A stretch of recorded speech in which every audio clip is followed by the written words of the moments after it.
हाय दोस्तों, आज फिर एक और कहानी के साथ तैयार है आपका स्टोरी संसार। आज की कहानी है बहू लाई सास की सौतन। नंदिनी की शादी सुरेश से होती है। सुरेश एक बहुत अच्छा पति है, लेकिन नंदिनी की सास मंत्रा किसी हिटलर या सख्त टीचर से कम नहीं होती है। अरे बहू, कहाँ मर गई? किसके साथ मुंह काला करवा रही है कल मुही? अभी तक तूने छत की सफाई क्यों नहीं की? तुझे पता है ना, मुझे छत पर जाकर अपनी सहेलियों से गप्पे लड़ाने हैं। वो माँ जी, मैं भूल गई थी। अभी साफ कर देती हूँ। अरे तो जल्दी साफ कर, नहीं तो मैं भूल जाऊंगी कि तू मेरी बहू है और तुझे कुचुम्बर कर कर कचरेदानी में फेंक आऊंगी कलमुही कहीं की। मंत्रा न केवल अपनी बहू नंदिनी से बल्कि अपने बेटे रमेश और पति कुलवंत के साथ भी ऐसा ही करती है। एक दिन सुरेश अपनी माँ से कहता है, माँ, मैं अपने दोस्तों के साथ शिमला जा रहा हूँ। एक चाटा मारूंगी ना खींचकर तो दूसरी चौक के कूड़ेदान पर गिरा मिलेगा तू।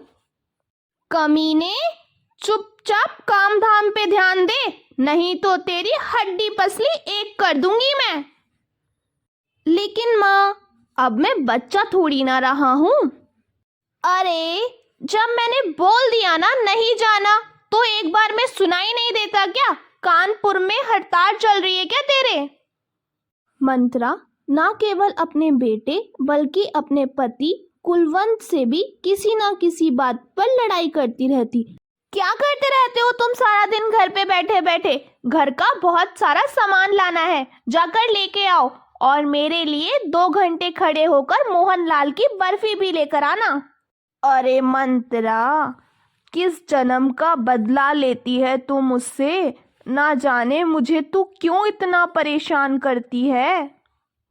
जाओ, अब जाके लेके आओ। ज्यादा नाटक मत करो, आराम किया तो तुम्हारी टांगे तोड़ दूंगी मैं। कुलवंत बेचारा चुपचाप वहां से चला जाता है।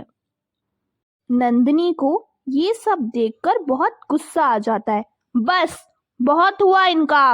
अब मुझे कुछ ऐसा करना होगा जिससे इनकी सिट्टी बिट्टी गुम हो जाए, और मुझे अच्छे से पता है मुझे इनके साथ क्या करना है।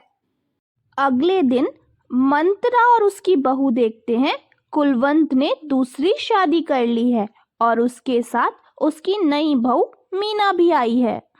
तभी ये देखकर मंत्रा कहती है, आपने ये बहुत गलत किया है जी, मैं आपको छोड़ूंगी नहीं। मीना कहती है, तेरी तो ऐसी की तैसी बुढ़िया, खबरदार मेरे सुहाग को कुछ बोला तो तुझे पता नहीं है मैं एक बॉक्सर हूँ। अभी की अभी तेरी सिट्टी बिट्टी गुम कर दूंगी। एक पंच मारूंगी ना तो उस कोने में जाकर चुपचाप बैठ जाएगी बुढ़िया। सुन मंत्रा, अब इस घर में रहना है तो शांति से रहना होगा, क्योंकि अब इस घर की मालकिन तू नहीं, मेरी पत्नी मीना है और तुझे इसके हिसाब से रहना होगा।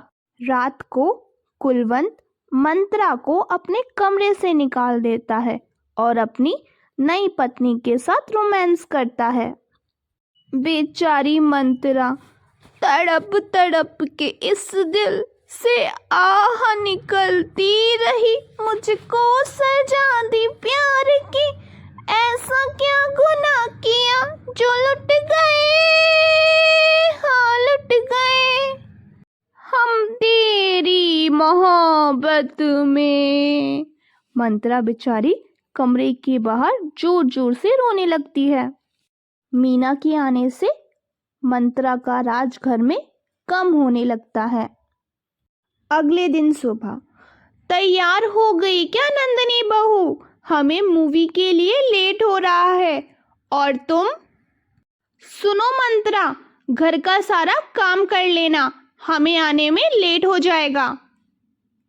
और हाँ, हम सबका खाना भी रेडी रखना, हम लोग घर आकर ही खाना खाएंगे। लेकिन मैं क्यों घर का काम करूं? लेकिन वेकिन क्या, अब इस घर में रहना है तो घर के सारे काम करने ही पड़ेंगे, नहीं तो गेट लॉस। इतना कहकर मीना और नंदिनी मूवी देखने चले जाते हैं। मंत्रा को ना चाहते हुए भी घर के सारे काम करने पड़ते हैं। वहीं उसके बेटा, बहू और पति तीनों के तीनों मीना के करीब जा चुके थे और मंत्रा से दूर। अगले दिन हैप्पी मदर्स डे मीना माँ। तभी मंत्रा कहती है, अरे बेटा, मुझे भूल गया तू, मैं तेरी माँ हूँ, ये औरत तेरी माँ नहीं है। नहीं, मीना माँ ही मेरी माँ है। जब आप मेरी माँ थी, इतनी सख्ती से पेश आती थी जैसे कोई हिटलर हो। मीना माँ को देखो, कितने प्यार से मुझे रखती हैं और घर में सबका बहुत ध्यान रखती है। ये सब सुनकर मंत्रा उदास हो जाती। मीना और नंदिनी का रिश्ता तो इतना गहरा हो चुका था कि मानो वो दोनों माँ बेटी ही हो। ये सब देखकर मंत्रा कहती है, पति, बेटा और बहू, ये सब के सब मुझसे छिन गए हैं। मंत्रा सबसे माफी मांग लेती है, मुझे माफ कर दो, मुझे पता है मैं आप लोगों के साथ बहुत सख्ती से पेश आई, पर अब से मैं कोशिश करूंगी कि मैं एक अच्छी पत्नी, माँ और सास बन पाऊं।